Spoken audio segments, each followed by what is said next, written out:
आम जनता के 2 करोड़ रुपयों को शासन प्रशासन कैसे बर्बाद करता है, आज ये हम आपको अपनी स्पेशल रिपोर्ट में दिखाएंगे। लगाया गया था वो जो छत बोल सकते हैं, ये पूरी तरीके से नीचे आ गई है। यहाँ पर एसी फिट किया गया था, ये एसी 2 एसी थे यहाँ पे, ये चोरी हो चुका है। यहाँ पर एक चाकू भी पड़ा हुआ है।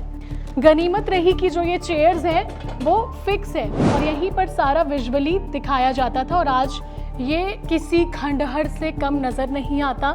लेकिन 2 करोड़ रुपए में बना ये तारामंडल ठीक से 2 साल भी नहीं चल पाया। पता चला कि अधिकारियों को भी इस बारे में कुछ भी नहीं पता, चोरों ने इन टाइल्स को भी नहीं छोड़ा। बहुत से लोगों को इस तारामंडल के बारे में पता ही नहीं था। कई शहरों में ये चीज उपलब्ध ही नहीं है।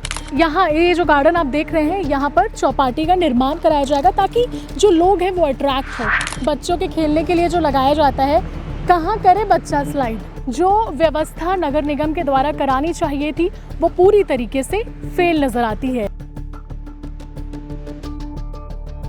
तारामंडल तो खंडहर हो चुका है और ये गार्डन अपनी बदहाली की तस्वीर खुद बयां कर रहा है, क्योंकि ये जो पैसा लगा है वो हमारा है, वो आपका है।